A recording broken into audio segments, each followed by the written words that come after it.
Hey, Dustin Hocksmith here with your Baltimore Ravens Blitz coming out of week 1, looking ahead to week 2. Ravens, a big lopsided victory over the Buffalo Bills, 47-3 in week 1. We expect maybe it starts to get a little bit closer as we move along there. Joe Flacco connected with all 3 of his new weapons for touchdown passes. They created a situation where Lamar Jackson, their rookie quarterback, got a little bit of run. They really shut down a Bills offense that looks like it could struggle all season long. Knocked Nathan Peterman, their quarterback, out of the game. Josh Allen, their first-round rookie draft pick, came in. He's going to start for the Bills in week 2, probably moving forward. The Ravens, a dominant showing, especially on the defensive side of the ball, which we've come to expect from this team.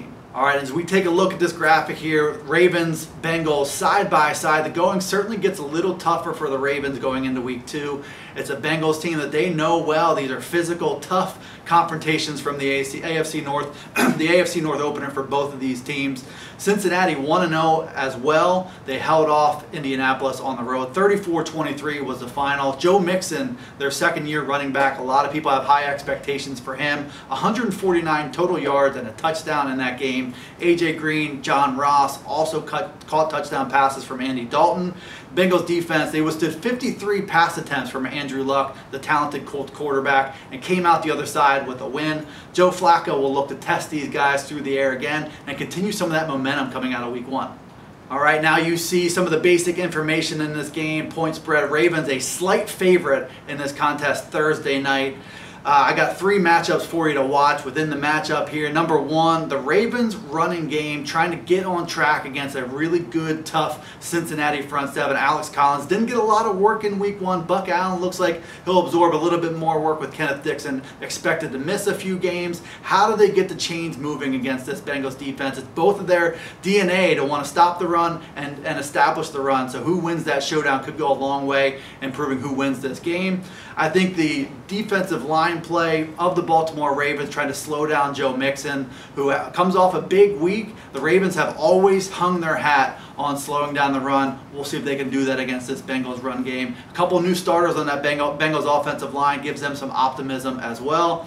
And then on third and to close it up, Joe Flacco, all his new toys on offense, they showed up against Buffalo. Can they show up in this game against a tougher team with a tougher pass defense? We'll see how it goes week 2. And speaking of the matchups and that Joe Mixon matchup in particular, Aaron Kasanitz joins us to give us the lowdown on what to expect. Ravens-Bengals week 2. Hey everybody, Aaron Kasanitz out here in Owings Mills, where the Ravens have started a quick work week to play the Cincinnati Bengals on Thursday. There's obviously a bunch of keys to the game. I think number 1 for the Ravens is going to be slowing down Joe Mixon. It might sound a little redundant because the Ravens had to slow down a shifty ball carrier last week against LaShawn McCoy, but if Joe Mixon gets going, and he had 95 yards last week to propel the Bengals to a victory over the Colts, if he gets going as the Bengals running back, that opens things up for the Bengals quarterback, Andy Dalton. They like to run some RPOs, some play action, stuff like that. If the Ravens can shut down Joe Mixon on defense, and if Joe Flacco on offense can get in the same rhythm he was in last week, the Ravens should be in good shape. And even though they're going on the road on a Thursday night, I liked what I saw for the Ravens on Sunday, so I'm going to take them in a close game, maybe like 24-21, something like that. I think the Ravens should have the edge over the Bengals, again, if they can slow down Joe Mixon. Thank you, Aaron. I see this game going roughly the same way. A tight game, AFC North, down and dirty, physical contest. I've got the Ravens winning it 22-20, which is right about where Vegas predicts it will happen. Should expect a tight game Thursday night. Thanks for tuning in. We'll see what happens with this Ravens-Bengals game. Stay tuned all season long right here on your Baltimore Ravens Blitz.